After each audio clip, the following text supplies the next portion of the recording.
Voilà, mesdames et messieurs, chers amis, nous vous souhaitons, au nom de l'ensemble du comité des organes dirigeantes de la Chambre de commerce, une cordiale bienvenue dans cette 155e Assemblée générale de la CCIG. Et nous sommes très heureux de vous accueillir dans un moment peut-être un peu moins convivial que d'habitude, mais néanmoins moderne, puisque vous nous suivez très nombreux et extrêmement nombreux. Je tiens à remercier l'ensemble des membres de la Chambre qui se sont connectés aujourd'hui pour nous suivre, pour suivre cette Assemblée qui est importante pour nous tous, qui est importante pour l'économie, qui est importante pour l'ensemble de la communauté économique genevoise.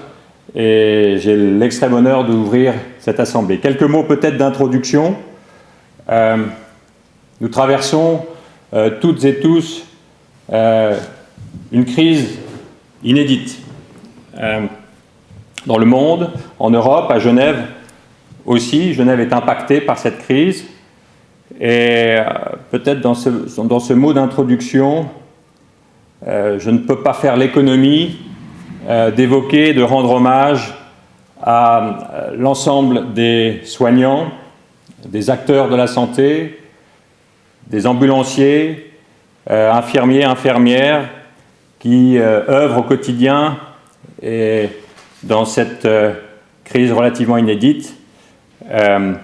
Et je souhaite, au nom de vous tous, au nom de la Chambre, saluer leur courage, leur dévouement dans ces moments délicats qu'ils traversent tous. Nous pensons aussi à l'ensemble des familles qui traversent des perturbations aussi dans leur quotidien et quelquefois des scènes moins agréables. Nous sommes aujourd'hui à l'heure du bilan de cette année qui a été riche pour la Chambre. Et à l'heure du bilan, nous pouvons nous rappeler que l'année a débuté par une victoire.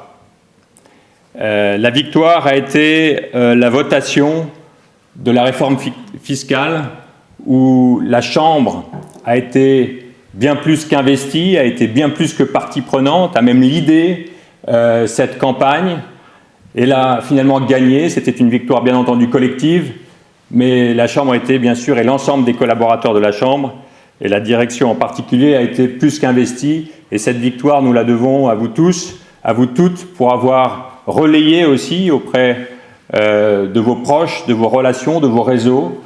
Et cette victoire a eu un impact sérieux sur notre économie, en tout cas a permis de maintenir cette économie forte à laquelle nous tenons. Cette victoire a permis pour la Chambre de lancer aussi un cercle vertueux, puisque la Chambre a enchaîné un certain nombre d'autres victoires, dont, et vous l'aurez peut-être appris par la presse, la Chambre a été, avec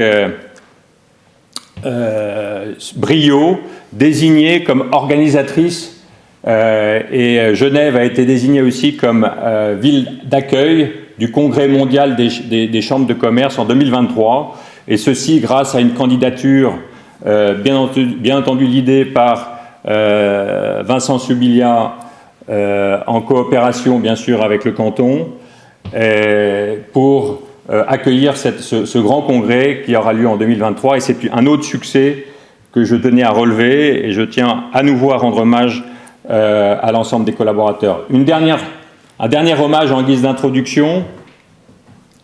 Dans cette traversée de crise, les entreprises ont eu besoin de soutien de la part des collaborateurs aussi de la Chambre, et ils l'ont eu.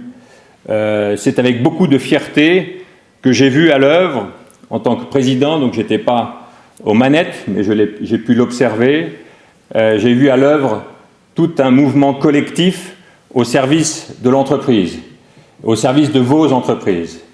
Et je tiens à remercier parce que des initiatives et des sollicitations, des pressions ont été exercées auprès du canton, auprès de la Confédération, par tous les leviers possibles et imaginables pour que les entreprises soient soutenues dans cette phase aiguë de la crise, pour qu'elles puissent traverser sans trop d'impact.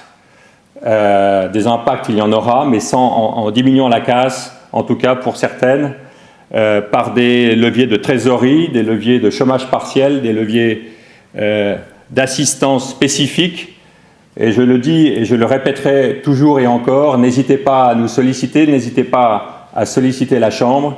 Elle est là pour vous servir et elle vous servira tout au long de cette crise, mais bien entendu et bien plus important encore au moment de la relance.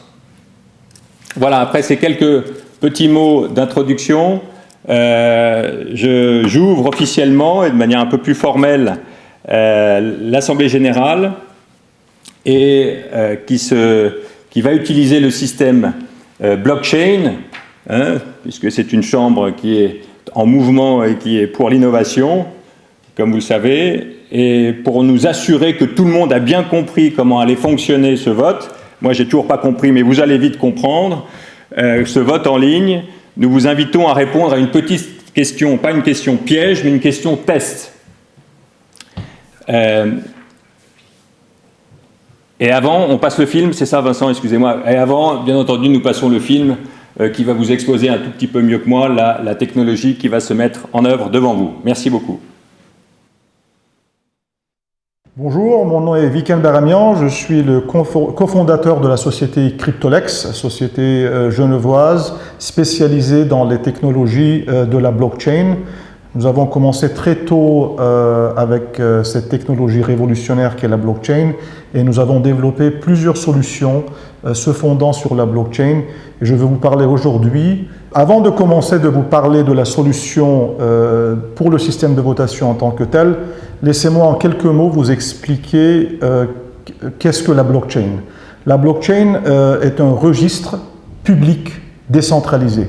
Si vous avez déjà capté ces trois mots, le mot registre, public, ça veut dire accessible à tout le monde, et décentralisé, qui est le mot le plus important, vous avez compris en quoi consiste la blockchain. C'est pour ça, en anglais, le terme le plus approprié qui reflèterait mieux la technologie blockchain serait la Distributed Ledger Technology, qui littéralement veut dire une technologie de registre public décentralisé. Les votes électroniques sont tous centralisés sur un seul serveur. Si quelqu'un hack ce serveur-là ou le manipule, il peut manipuler toutes les données qui existent sur ce serveur. Mais par contre, sur la blockchain, qui est un registre public décentralisé, comme je vous ai écrit, tout n'est pas centralisé sur un seul serveur, mais est décentralisé dans plusieurs nœuds, qu'on appelle nodes en anglais et nœuds en français, dans le monde entier. On parle de milliers, parfois des dizaines de milliers de nœuds, et hacker ces nœuds-là est quasiment impossible. Mais aujourd'hui, le système et le niveau de sécurité dans ce système décentralisé est vraiment le meilleur qu'on peut avoir pour protéger les systèmes de votation. Pour le système de votation de Cryptolex, c'est un système très simple, très basique, très banal, dans le sens où chaque votant pour l'Assemblée générale de la Chambre de commerce de Genève va recevoir un code. Et ce code-là va être inséré une fois que vous avez cliqué sur le lien qui vous donne accès à l'Assemblée générale. Vous allez avoir une vidéo, vous allez voir les participants, c'est-à-dire les administrateurs de cette Assemblée générale. Et une fois que vous avez inséré votre code, par définition, vous pouvez commencer à voter. Et après, tous les points de l'Assemblée générale classique, si on était dans une Assemblée générale physique, si je peux dire, donc vous allez voter point par point en mettant votre code. Ils vont vous poser la question, par exemple, approuvez-vous le budget 2019? Et vous allez avoir trois choix, oui, non ou je m'abstiens. Et vous votez, vous cliquez sur le vote qui vous correspond. Et après, pour s'assurer, le système va vous reposer la question en disant est-ce que vous confirmez ce vote ou non, et vous avez quelques secondes pour confirmer ou ne pas confirmer le vote, et une fois que le vote a été inscrit, donc ça va être inscrit sur la blockchain, et par définition, vous allez savoir quel nombre de votes chaque point a reçu, et vous allez avoir cet accès immédiatement.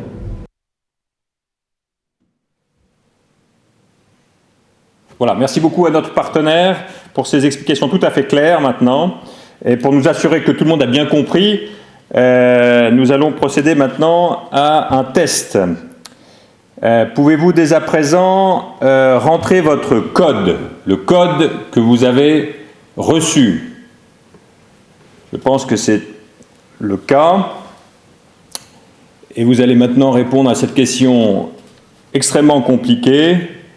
Êtes-vous maintenant confortablement installé chez vous, dans votre cuisine, dans votre appartement, à votre bureau? La réponse est peut-être oui, non ou une abstention, ce qui serait tout à fait étonnant.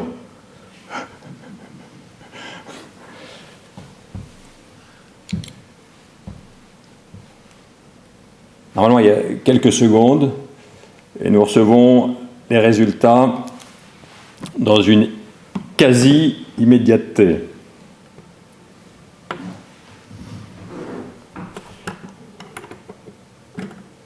Eh bien, j'ai une grande nouvelle à vous annoncer. Le résultat est à une extrêmement large majorité. Oui, nous en sommes ravis. Bienvenue à cette Assemblée générale. Et je peux aborder maintenant en toute confiance l'ordre du jour. Et je déclare ouverte la 155e Assemblée générale de la CCIG. Je constate que celle-ci a été régulièrement convoquée dans le délai légalement imparti. Le comité a reçu 3 procurations. Je vous propose d'adopter l'ordre du jour avec ce premier vote en ligne, réel cette fois-ci.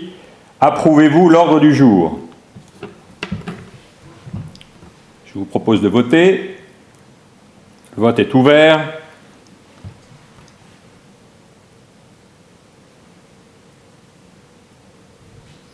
Nous sommes au chargement des résultats avec un suspense extrêmement difficile à gérer.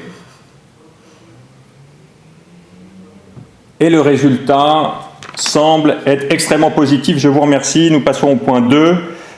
Procès-verbal de l'Assemblée générale du 29 avril 2019. Le procès-verbal de notre Assemblée générale a été mis à votre disposition sur le site internet de la Chambre, comme annoncé à l'issue de la dernière Assemblée. Je vous demande si vous acceptez ce procès-verbal. Le scrutin est ouvert. Approuvez-vous le procès-verbal de l'Assemblée générale du 29 avril 2019? Le vote est ouvert. Tout a l'air de fonctionner à merveille. Nous en sommes ravis. Nous sommes au chargement des résultats. Et je vous annonce que le procès-verbal est approuvé à sa très large majorité. Merci encore de votre confiance. Rapport d'activité en point 3 de l'ordre du jour. Et je cède immédiatement la parole, s'il le souhaite, à Vincent Soubilia, directeur général, qui va me remplacer au pupitre. Merci, Monsieur le Président.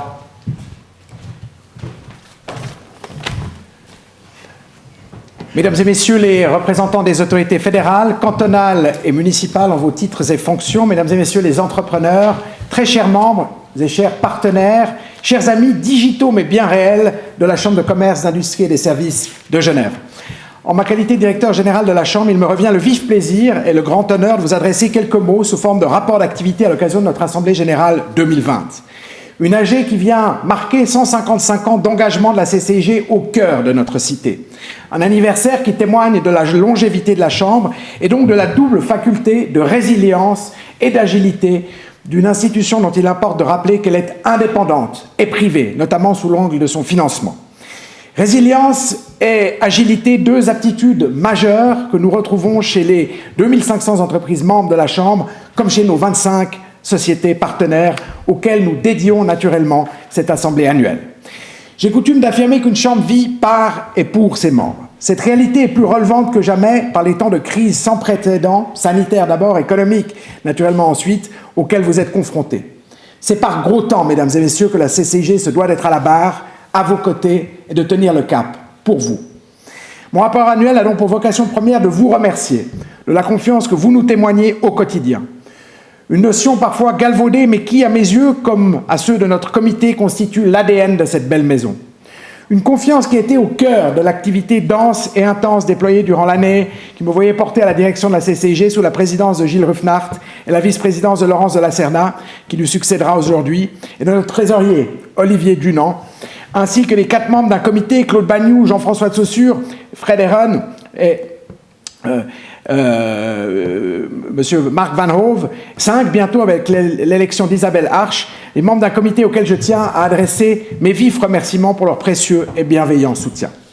Une année que je qualifierais de montée en puissance pour cette institution centenaire qui doit conjuguer l'expertise que lui vaut de longues années d'activité avec un impératif de modernité.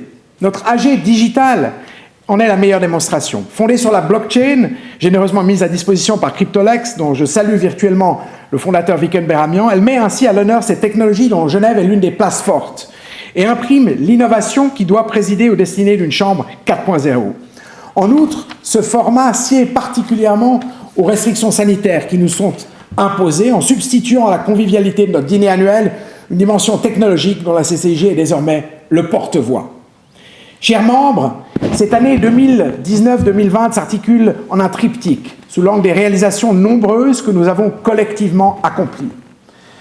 La gouvernance, d'abord, qu'évoquait le président, agile et dynamique, marquée par des groupes de réflexion et d'action engagés dont les ressources sont mobilisées pour nous alimenter en aval et délivrer avec les équipes de la CCIG en amont.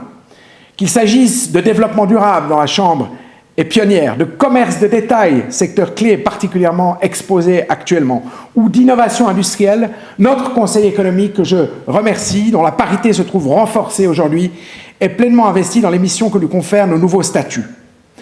Par ailleurs, la Chambre s'est dotée d'un dispositif institutionnel robuste. Sans brimer la créativité, nous nous appuyons désormais sur divers règlements qui permettent à chacun, et ça doit être mon réflexe d'avocat, d'adhérer aux missions de la CCIG et surtout de refléter les valeurs de transparence, d'engagement personnel et de reconnaissance qui nous animent. Deuxième élément fort, des équipes soudées, constituées des 28 collaboratrices et collaborateurs de grande qualité de la Chambre et donc autant d'ambassadeurs de cette maison que je suis fier chaque jour de conduire avec un collègue de direction formé d'Alexandre Harris, directrice communication et événements, Nathalie Hardine, directrice politique, et Patrick Bartolo, directeur administratif, que je tiens chaleureusement à remercier pour le professionnalisme et l'engagement soir et matin, et même les week-ends, qu'ils déploient.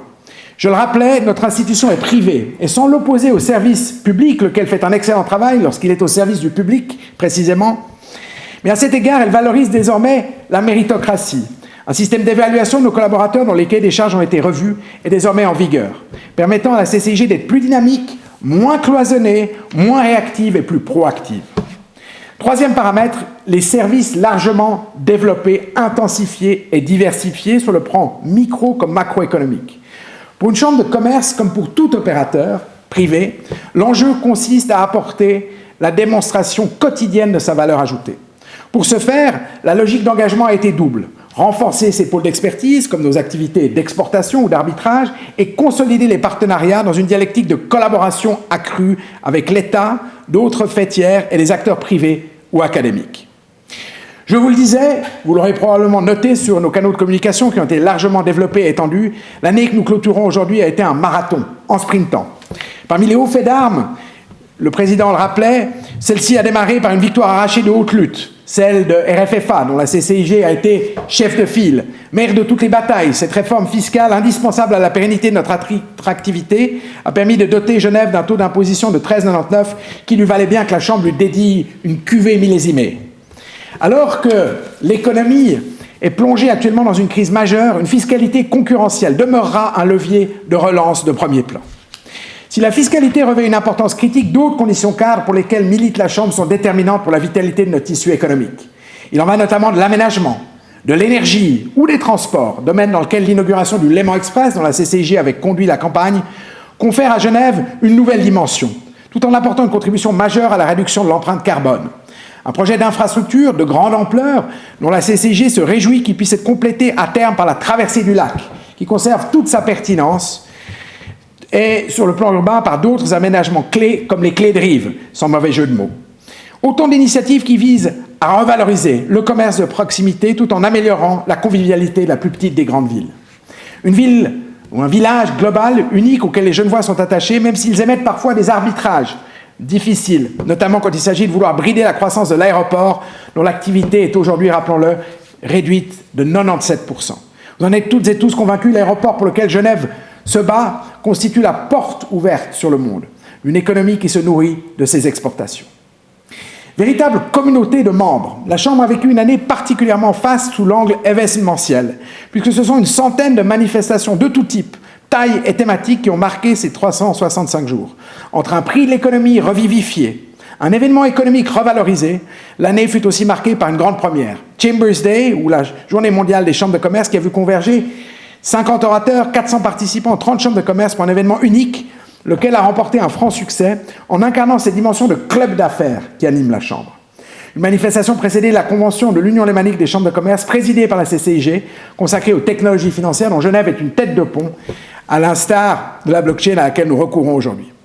La Chambre a par ailleurs inauguré de véritables modules de formation selon des cycles dédiés à l'entrepreneuriat sous tous ses angles, de même qu'elle intensifie ses délégations économiques pour autant que nous puissions retraverser les frontières, la dimension internationale étant dans le code génétique des chambres.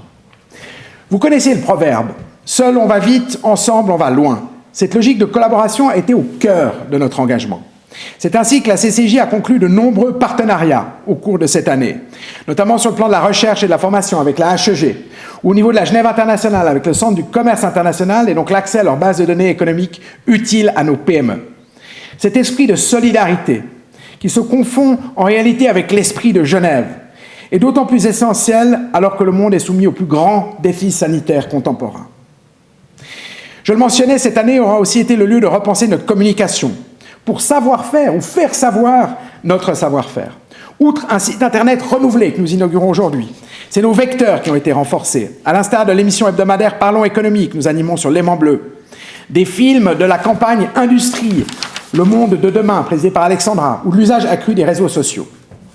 De façon à tirer le meilleur parti de la centralité de la Maison de l'économie, celle-ci a vu son 4e étage totalement réaménagé pour offrir un espace de coworking ainsi qu'un business lounge. Un espace dit 4.4 pour 4 boulevards du théâtre, 4e étage, tout autant que 4e révolution industrielle. Autant d'éléments qui permettent de forger et accroître un sentiment d'appartenance à la communauté de la CCIG dont les membres n'ont cessé de croître. Mais également de veiller à diversifier nos sources de revenus. Une préoccupation qui nous anime au quotidien et en particulier en ces temps où les recettes de l'exportation, dont la Chambre est un baromètre, sont en baisse conséquente du fait de la pandémie. C'est ainsi que parmi nos locataires, nous avons désormais la joie d'accueillir le bureau suisse de notre maison mère, la Chambre de commerce internationale. J'en suis d'autant plus ravi que j'ai eu le plaisir d'être réélu au sein du Conseil de la Fédération mondiale des chambres, laquelle regroupe 12 000 chambres de commerce, pour y représenter la Suisse, et que Genève a remporté, le président le mentionnait, au prix d'efforts conséquents menés stratégiquement depuis 2 ans, l'organisation du Congrès mondial des chambres, plus importante manifestation de notre mouvement en 2023. Une victoire pour la CCIG, et ses partenaires dans Genève Tourisme, mais plus important encore, une bouffée d'oxygène pour le domaine de l'accueil genevois qui subit de plein fouet les conséquences du Covid-19. Le coronavirus, cette pandémie qui vous occupe toutes et tous et qui a largement mobilisé l'activité de votre chambre depuis 2 mois. Une CCIG en mode combat qui a porté vos revendications auprès de nos autorités fédérales comme cantonales, RHT, APG, Crédit Relais, soutien au commerce de détail, aux acteurs du tourisme, aux start-up, aux multinationales. La CCIG aura été et de toutes les batailles pour faire entendre votre voix et montrer la voix à la faveur des task force auxquelles elle est associée. Notre Chambre, qui a constitué dès le début de la crise une cellule dédiée de collaborateurs expérimentés pour répondre à vos interrogations, qui sonde chacun de ses membres à cet égard et qui a créé une plateforme pour mettre à l'honneur les élans de solidarité incarnés par nos entrepreneurs. En bref, une CCIG en action pour vous au quotidien. Visibilité, crédibilité, légitimité, tels ont été les 3 piliers de cette année passionnante. À vous, très chers membres et partenaires, courage dans vos quotidiens respectifs. Cette crise verra émerger une nouvelle normalité. Et si notre modèle d'affaires évolue, la Chambre sera toujours à vos côtés pour les 155 prochaines années. Merci.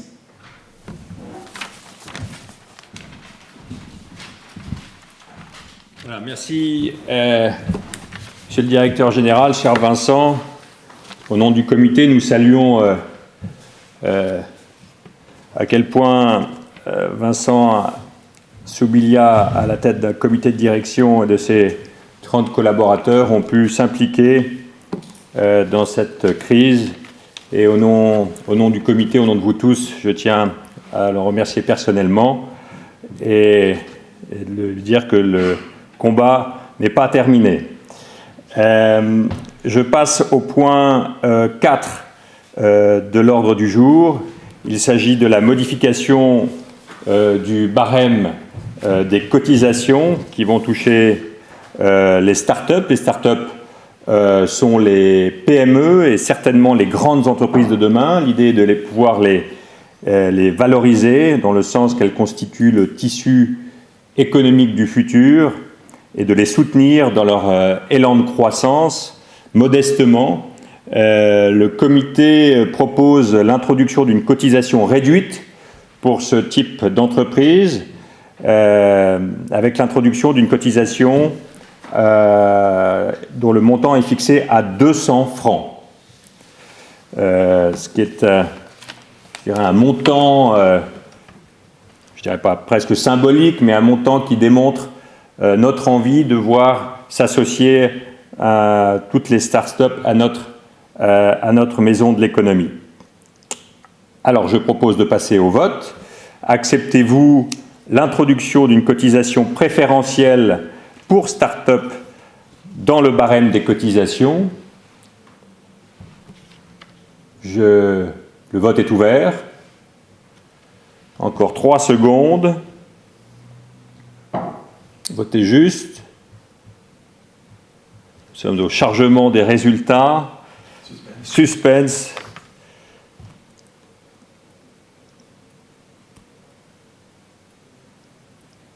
Et nous pouvons considérer à une écrasante majorité que cette introduction est acceptée et adoptée. Nous passons, merci beaucoup pour ces jeunes pouces. Nous passons maintenant au point 5 de l'ordre du jour, à savoir les comptes de l'exercice 2019, rapport du trésorier, approbation des comptes 2019 et budget 2020. Et je laisse la parole à Monsieur Olivier Dunant, notre trésorier du comité. Merci. Merci. C'est à toi, Olivier. Je vous présente le rapport du trésorier pour l'exercice 2019 et le budget 2020. Vous avez eu la possibilité de lire sur le site internet de la Chambre les comptes et le rapport d'audit de la Société fiduciaire d'expertise et de révision SA.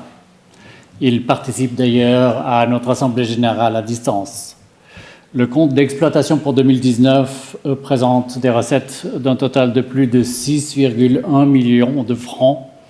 Plus de la moitié des recettes est constituée des émoluments perçus pour les carnets ATA, les certificats d'origine et les légalisations. C'est la partie que vous voyez en bleu foncé ici sur le diagramme. Les cotisations des membres sont la deuxième source de recettes et comptent environ 23% des recettes. Depuis le 1er janvier 2018, les activités d'arbitrage et de médiation sont gérées par SCAI, Swiss Chambers Arbitration Institution, une association de droit privé fondée par la SCCG et d'autres chambres de commerce. Les frais perçus pour les arbitrages ne figurent donc plus parmi les recettes de la CCG. Sur le slide suivant, on voit les dépenses d'exploitation pour un total de 6,2 millions en légère baisse pour la 3e année consécutive par rapport à l'exercice précédent. Votre Chambre est attentive à limiter les dépenses. L'exercice se clôture après amortissement sur un bénéfice de 40 000 francs environ, notamment grâce à un gain de plus de 200 000 francs sur le portefeuille de titres. Le slide suivant vous présente le bilan au 31 décembre 2019. Le bilan n'appelle pas de commentaires particuliers. Il n'y a pas eu de changement significatif par rapport à 2018. Les liquidités sont suffisantes pour faire face à la crise actuelle. La CCG reste propriétaire de la maison de l'économie dans laquelle nous nous trouvons maintenant. La maison de l'économie est inscrite à la valeur historique dans les comptes ce qui représente une réserve latente importante. La Chambre ne propose pas d'augmentation de cotisation cette année au vu des circonstances actuelles et nous avons repoussé l'envoi de la demande de paiement de cotisation à la semaine prochaine pour vous donner un peu plus de temps. La situation financière de la Chambre est saine et j'aimerais féliciter Vincent Subilia et toute son équipe pour l'excellent travail qu'ils ont fourni durant toute l'année 2019. Merci beaucoup. Le dernier slide que je vous présente aujourd'hui concerne le budget 2020. Les statuts prévoient que l'Assemblée générale adopte le budget. Le budget des recettes pour 2020 est de 6,1 millions, soit au même niveau que l'année 2019. Le budget prévoit une légère baisse des dépenses à 6 millions par rapport à 6,2 millions de dépenses d'exploitation réalisées en 2019. La Chambre s'attend pour l'année 2020 à une perte en raison de la baisse des exportations des acteurs de l'économie genevoise. En conclusion, les comptes ne sont probablement pas la partie la plus sexy de cette Assemblée générale, mais vous avez quand même un rôle important à jouer dans les comptes. Vous vous demandez peut-être ce que vous pouvez faire pour la Chambre. Je vous invite à régler vos cotisations dans les meilleurs délais. La Chambre a besoin de vous pour pouvoir vous aider. Merci.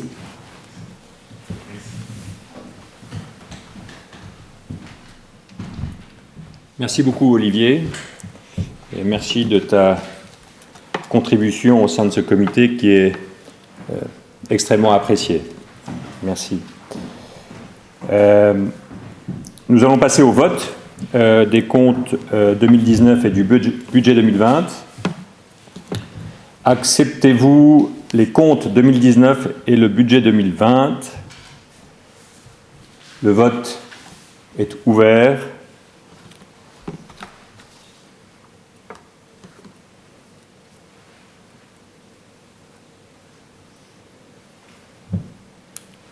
Ça me donne un chargement des résultats.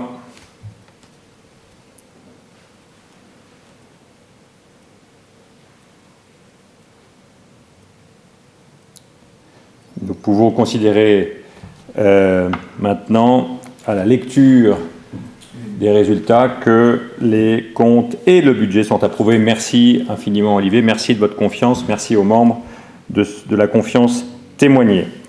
Le point 6 de l'ordre du jour, décharge au comité. Je passe aussi au vote en rappelant aux membres du comité qu'ils sont tenus de s'abstenir. Donnez-vous décharge au comité pour sa gestion de l'exercice 2019. Le vote est ouvert.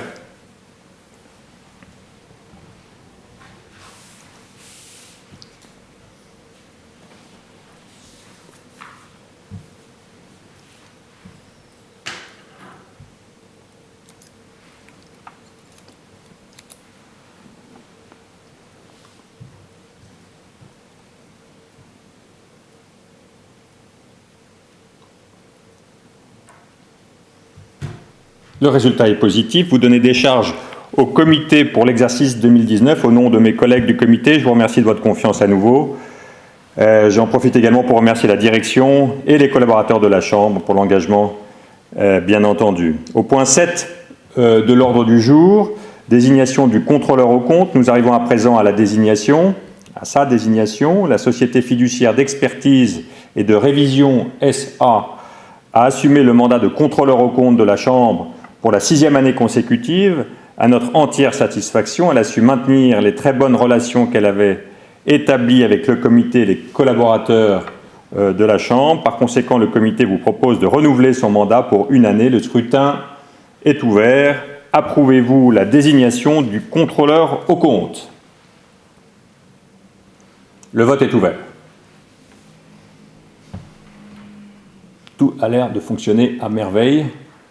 Je vois que vous êtes tous concentrés derrière vos écrans et vos manettes.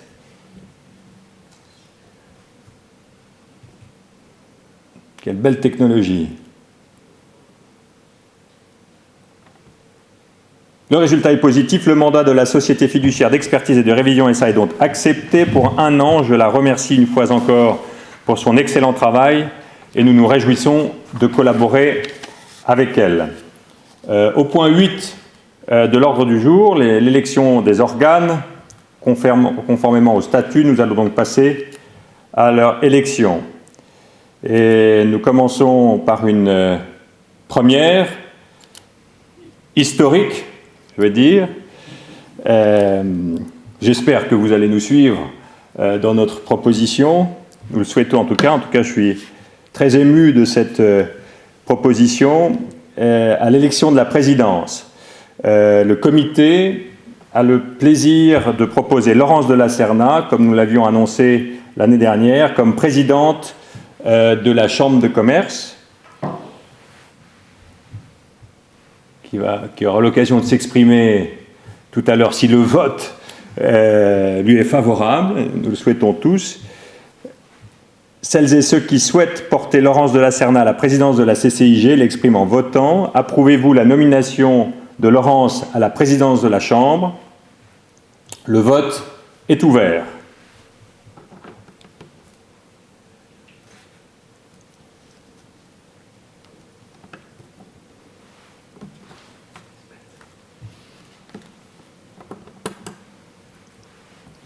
Nous sommes au chargement des résultats.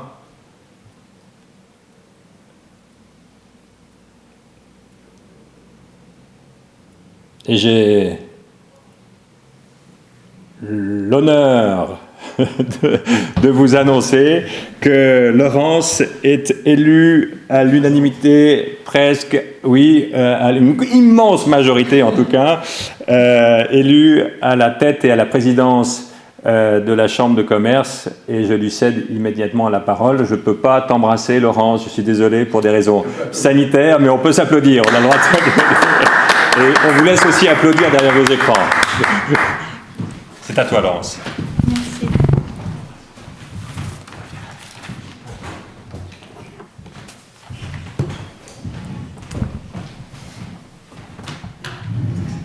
Mesdames et messieurs, chers membres, chers amis, je vous remercie de la confiance que vous me témoignez. En me confiant la présidence de la CCIG, vous me confiez une charge qui est aussi un plaisir. Un plaisir, en réalité, d'accompagner cette belle institution. Un plaisir aussi de contribuer à soutenir notre économie dans toute sa diversité, d'indépendants, de PME, de multinationales et autres acteurs qui font la richesse et la force de Genève. En tant que chef d'entreprise, j'ai à cœur d'apporter une contribution positive à l'ensemble de la communauté, sur tous les plans, économiques certes, mais aussi social ou environnemental, et d'assurer des conditions cadres attractives pour un développement de qualité de notre société. La Chambre de commerce, qui fête cette année ses 155 ans, est un puissant trait d'union pour notre communauté, comme elle le démontre actuellement avec les actions entreprises indispensables et efficaces en cette période si éprouvante.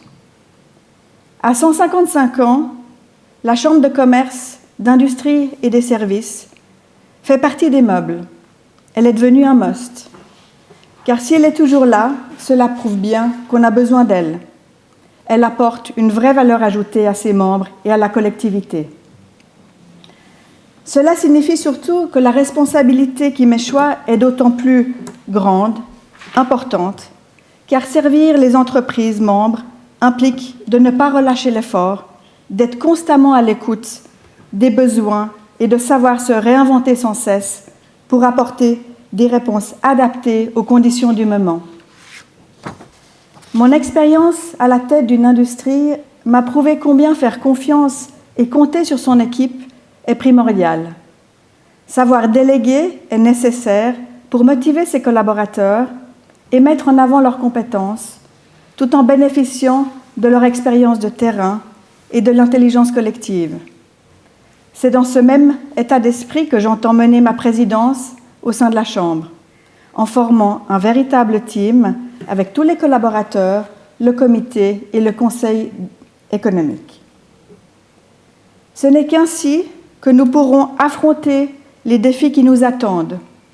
On les connaît. La priorité est de sortir de la crise. Chers membres, beaucoup d'entre vous sont actuellement en mode survie. Je n'ai pas d'autre ambition pour la Chambre de commerce de vous aider à vous battre et puis de permettre de relancer la machine. Nous devons tenir le cap jusqu'à ce que la pandémie recule. Puis nous devrons reconstruire une économie sur des bases solides. Nous pouvons néanmoins déjà tirer plusieurs enseignements de la crise que nous traversons. Jusqu'alors, nombre d'entrepreneurs ne pensaient qu'au seul développement de leurs affaires, entre autres. Depuis quelques mois, considérations climatiques, sensibilité humaine et sociale obligent, le développement durable fait son chemin. Mais l'épisode inédit de la pandémie a accéléré les choses et montre, pour ceux qui en auraient encore douté, que l'économie va bien au-delà de la course au profit. Elle est surtout une œuvre collective et solidaire. La crise met aussi en lumière l'importance du consommer local, ce qui n'est pas incompatible avec le besoin d'un commerce international.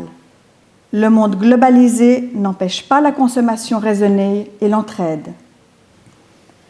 Aider ses membres à évoluer dans une communauté d'intérêt, être un relais incontournable auprès de nos politiques pour assurer des mesures de soutien adéquates et viser sans tarder une reprise de notre économie en toute sécurité, telle est la mission de la Chambre de commerce, d'industrie et des services de Genève. Avec vous, je m'y emploierai avec toute mon énergie. Merci.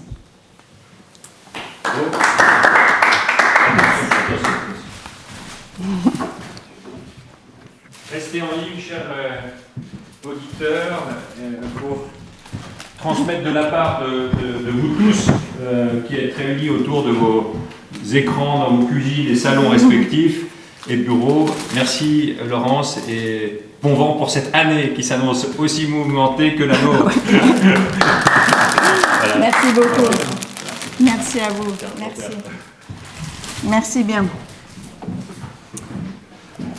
On va maintenant continuer le point 8 de l'ordre du jour.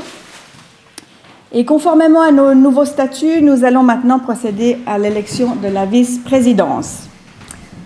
Je propose à vos suffrages Gilles Ruffnart. Celles et ceux qui votent pour Gilles Ruffnart à la vice-présidence de la Chambre de commerce l'expriment en votant. Les votes sont ouverts. Approuvez-vous la nomination de Gilles Ruffnart à la vice-présidence?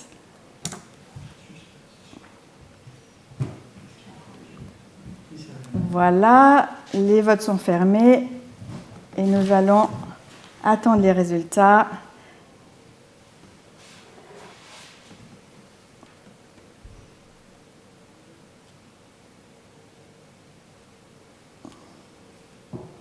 Bravo, aucune surprise pour cette élection. Et je remercie Gilles, un grand merci pour ton engagement durant cette année écoulée. Et tu prends désormais le relais de la vice-présidence et je suis ravie de continuer notre constructive et fort sympathique collaboration. Nous venons maintenant à l'élection du comité. Pour mémoire, les mandats sont d'une durée de 3 ans, donc ne seront pas soumis au vote les membres du comité élus l'an passé. Suite à l'AG de l'an dernier, il restait une place à pourvoir au sein du comité et nous sommes heureux de présenter à vos suffrages Isabelle Arche. Isabelle Arche est présidente du conseil d'administration depuis 2016 et CEO de l'entreprise Henri Arche, HH SA, depuis 2015. Arche, The Art of Moving Forward, est une entreprise familiale créée en 1957 à Genève. Elle est spécialisée dans le déménagement national et international. le transport d'œuvres d'art, la gestion d'archives et le déménagement de bureaux. Présente à Genève, Lausanne et Laufenburg, Arche compte 130 collaborateurs. Isabelle Arche a étudié à Genève et a obtenu un bachelor et un master en droit. Elle est rentrée dans l'entreprise familiale en 2011, avec d'abord une formation aux diverses activités de la société, puis a pris le business development pour après être à la tête des opérations en 2014-2015. En parallèle, Isabelle Arche est présidente de la Swiss Venture Club et la vice-présidente de l'Association suisse des entreprises de déménagement.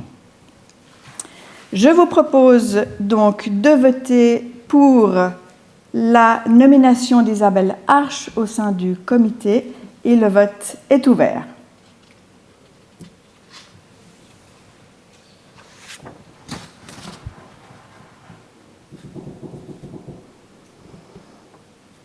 Suspense, voilà qui est fait, les résultats se chargent et nous aurons le résultat tout bientôt.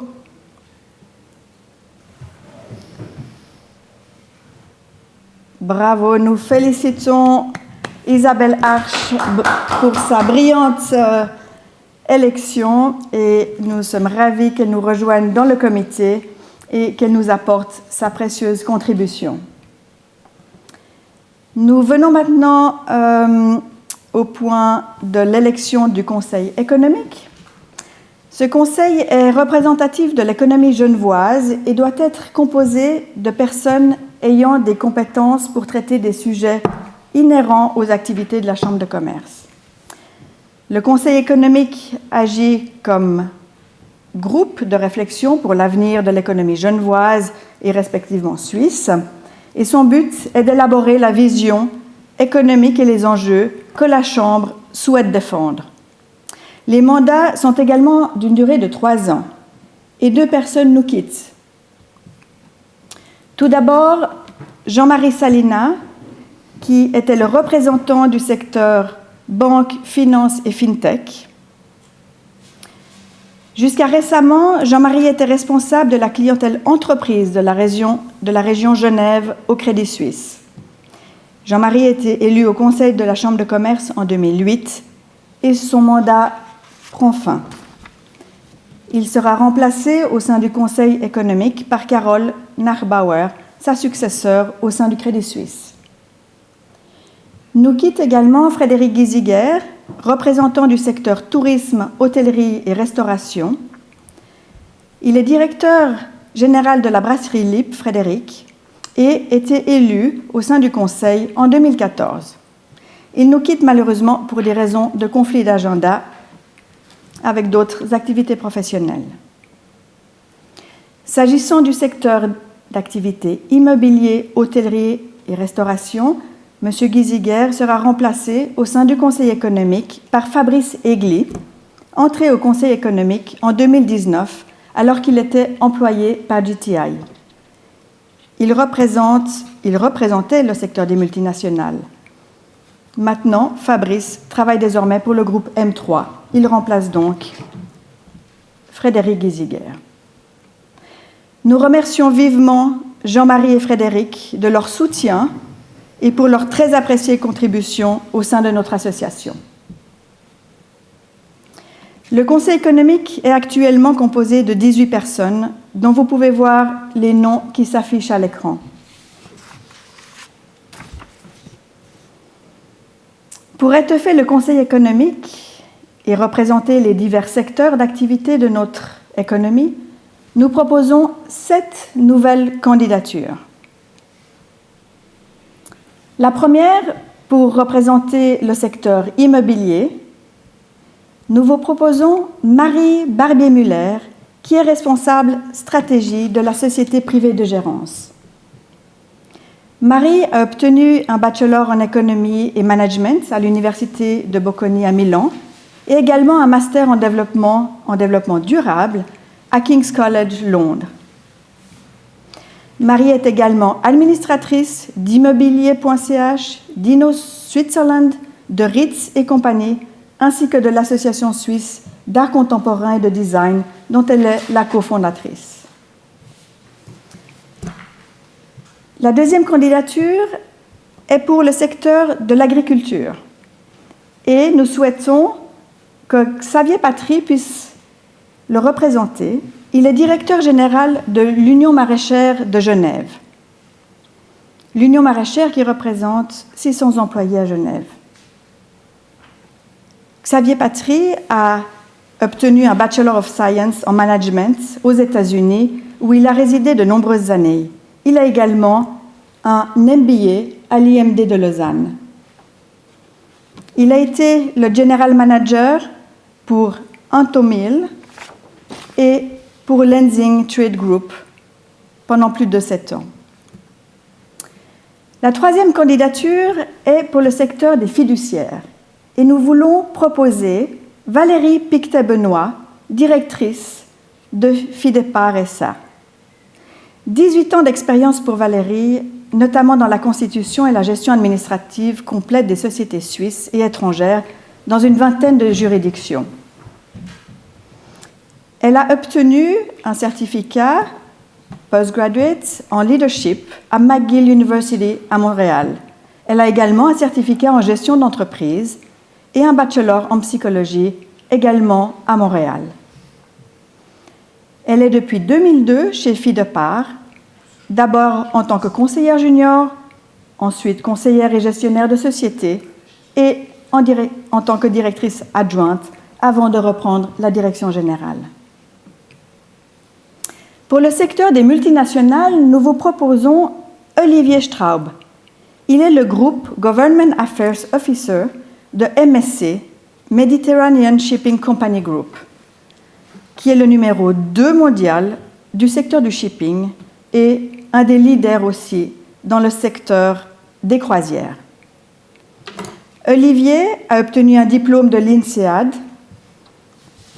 ainsi que des diplômes en droit dans les universités de Paris. Il a rejoint le groupe MSC en 2011 en tant que Tax Officer.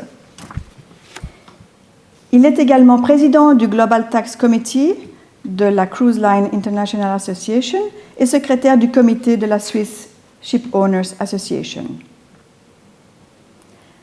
Pour le secteur banque, finance et fintech, nous sommes heureux aussi d'accueillir Christelle Is-Holliger, qui est la première femme Equity Partner, et elle est aussi directrice des ressources humaines de Pictet Wealth Management chez la banque Pictet. Elle a des équipes à Genève, à Zurich, à Singapour et à Hong Kong. Christelle est entre autres responsable de Pictet Asset Management à Singapour, responsable de la clientèle entreprise à Genève, vice-présidente du comité du fonds de pension de chez Pictet. Elle y travaille depuis 1998.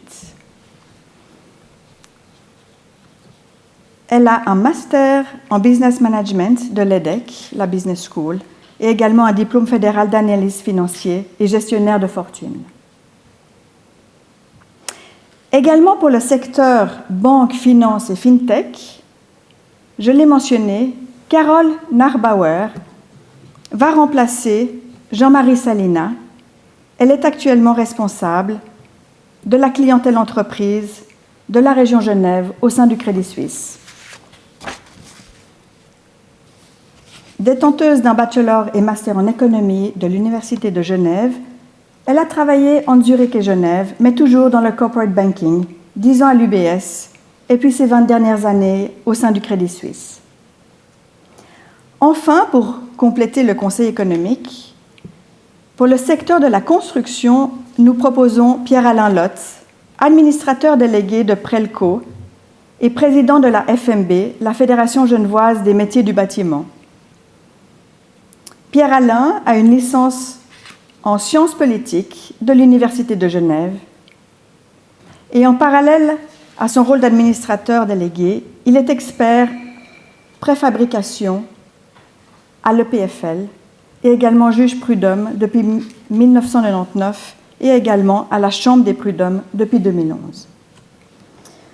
Voilà, nous vous avons présenté les 7 candidats et nous mettons maintenant ces 7 candidats en vote, un vote unique qui les regroupe pour ce 10e vote que je vous demande d'approuver la nomination des candidats qui vous ont été présentés pour le Conseil économique de la Chambre de commerce. Le vote est ouvert.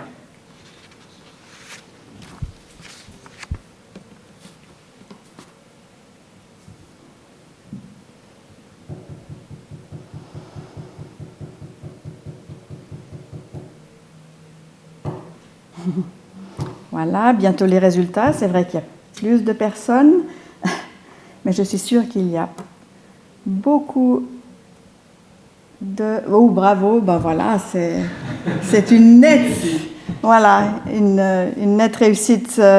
Et je dois dire que c'est une grande fierté de vous accueillir tous et toutes et tous, et je félicite les nombreux élus pour leur engagement et les remercie. Également, je remercie l'ensemble des membres du Conseil pour leur active collaboration. Et nous nous réjouissons de pouvoir compter sur vos compétences et expériences dans nos réflexions pour l'avenir de l'économie genevoise et suisse. Nous passons maintenant au point 9 de l'ordre du jour, les propositions individuelles. Nous n'avons pas reçu de propositions individuelles. Donc, je déclare close la partie statutaire de cette 155e Assemblée générale et le procès-verbal de cette Assemblée sera disponible prochainement sur le site Internet. Conformément à l'usage, un membre du gouvernement cantonal a bien voulu répondre à notre invitation et nous apporter un message de la part du Conseil d'État. Ce message se fera sous la forme d'une vidéo.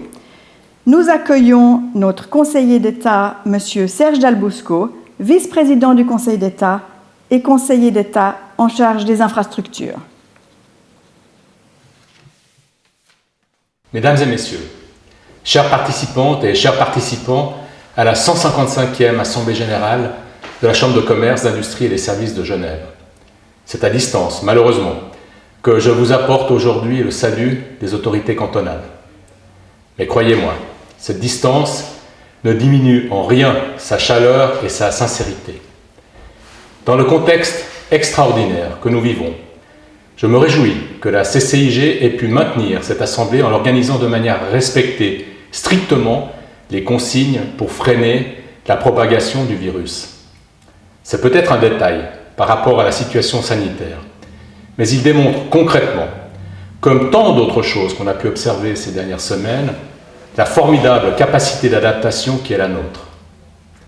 Mesdames et messieurs, alors que nous voyons peut-être le bout du tunnel, la crise sanitaire hors norme que nous traversons ensemble a nécessité de la part des pouvoirs publics, à leurs divers niveaux institutionnels, la mise à disposition de toute une batterie d'aides et de mesures urgentes, en particulier au plan financier. Dès les premiers jours de l'épidémie, il est apparu évident qu'il fallait agir vite pour faire en sorte que les dégâts que l'on s'efforce de contenir au plan sanitaire ne soient pas aggravés sur le plan économique. Il est apparu évident qu'il fallait éviter que des dommages irréparables ne soient infligés au tissu entrepreneurial et économique.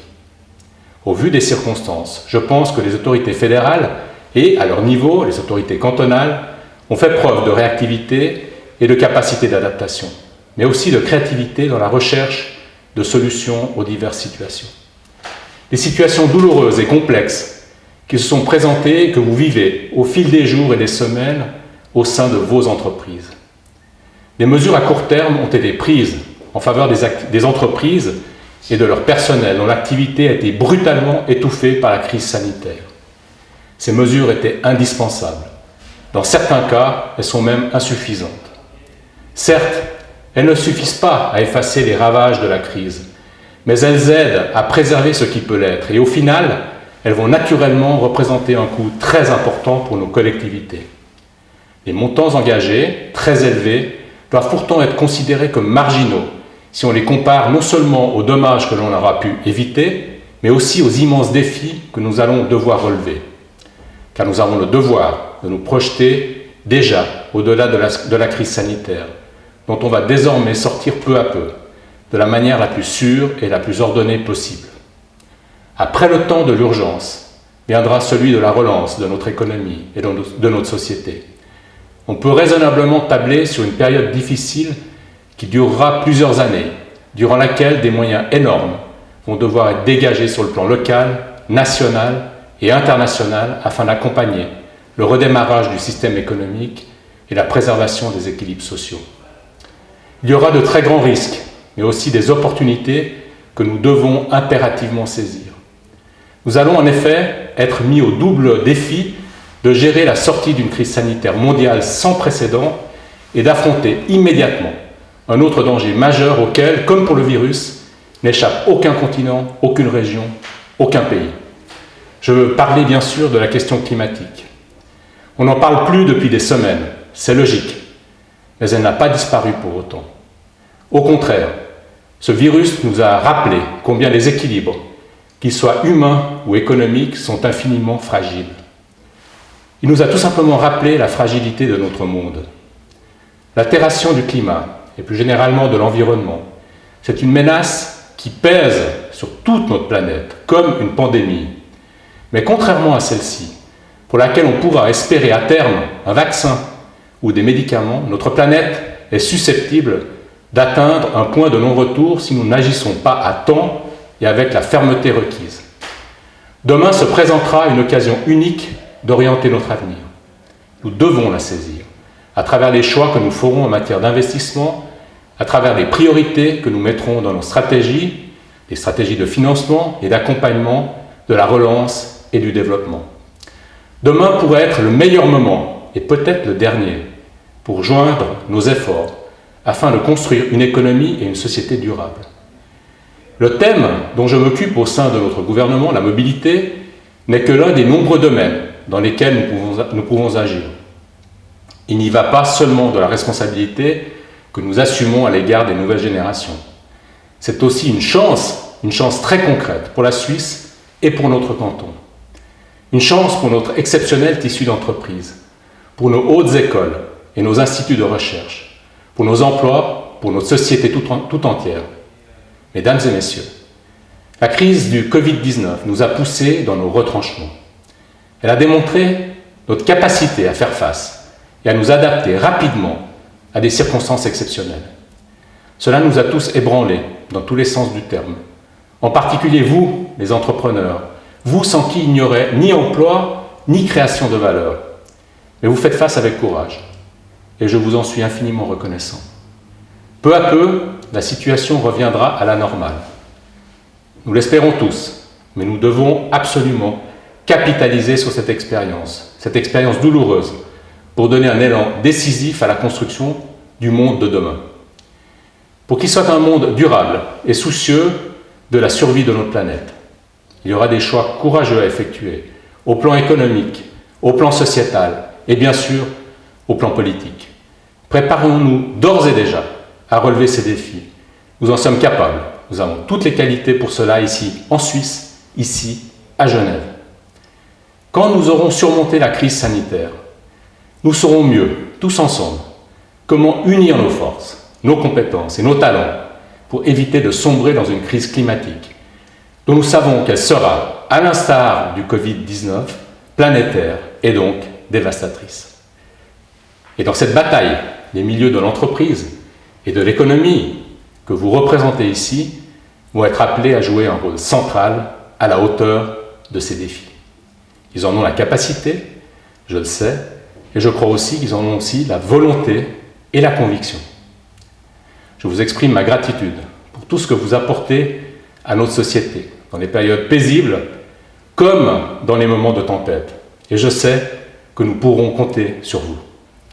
Je vous remercie de votre attention et vous souhaite le meilleur pour vous-même, pour vos proches, pour vos collaborateurs et pour vos entreprises.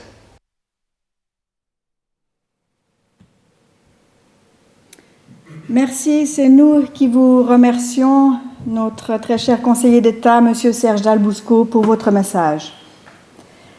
Je vais maintenant passer la parole à notre directeur général, Vincent Subilia, qui vous parlera de la vision de la Chambre et des nouveautés pour 2020. Quant à moi, je vous remercie pour votre confiance. Vous êtes les acteurs de l'économie, engagés et résilients dans cette période difficile que nous traversons. Nous en sommes votre porte-parole et ensemble, nous nous relèverons. Merci beaucoup.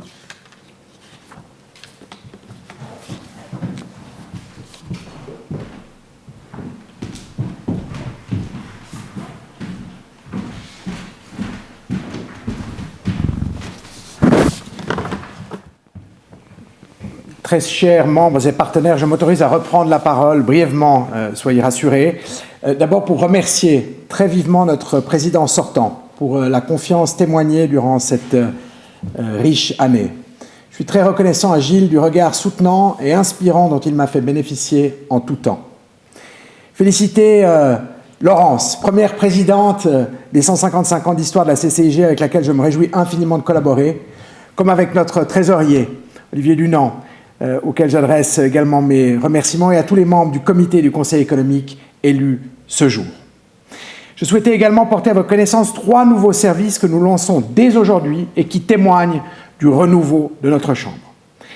D'abord, la création d'une place de marché digitale permettant à nos membres et partenaires de promouvoir leurs produits et services accessibles au moyen de la nouvelle app CCIG qui vient d'être inaugurée, véritable guichet unique des activités de la Chambre et à vocation contemporaine. Vous trouverez très prochainement dans votre boîte aux lettres votre carte de membre physique qui en sera le sésame et vous recevrez d'ici la fin de cette Assemblée générale les codes vous permettant d'y accéder, un nouveau signe du dynamisme de la Maison de l'économie.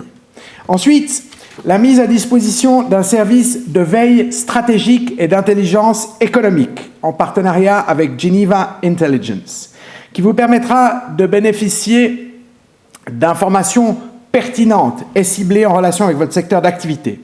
Car si data is the new oil, comme on dit en mauvais français, la clé est moins la quantité que la qualité des informations que la CCIG, en sa qualité de partenaire de confiance des entreprises, peut vous fournir. Enfin, le prochain développement d'un business club CCIG, lequel s'adressera aux décideurs économiques genevois et dont la mise en œuvre coïncidera avec la levée du confinement que l'on espère prochaine et donc la possibilité de renouer avec des événements en mode présentiel. Ce club s'appuiera sur la nouvelle infrastructure de l'espace 4.4 dont la Maison de l'économie s'est récemment dotée.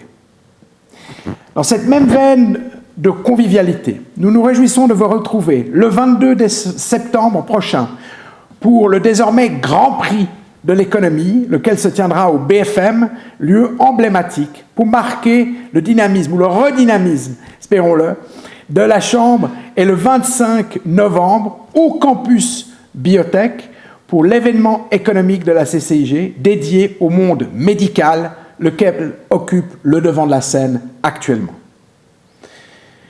Très chers membres et partenaires, au nom de la CCIG et de toutes mes équipes, encore une fois, merci. Merci de votre confiance. Prenez soin de vous et à très vite pour une nouvelle et passionnante année.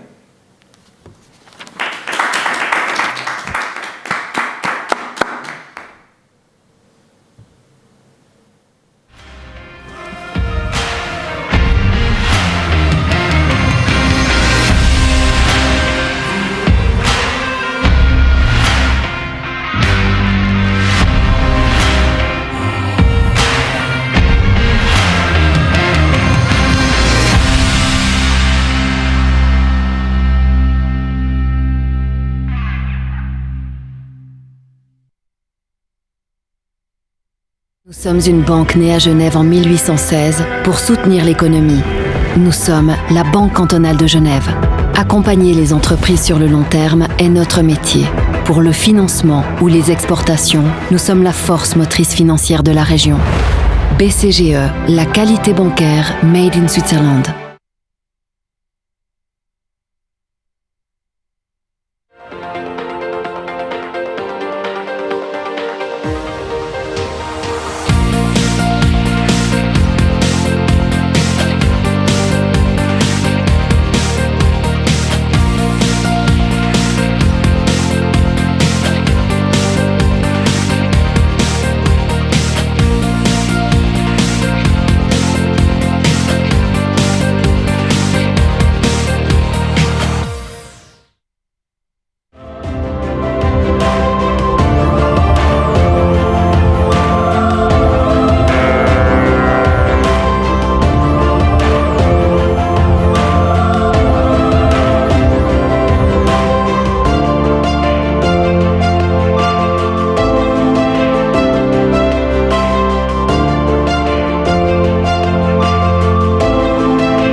I came from the mud, there's dirt on my hands.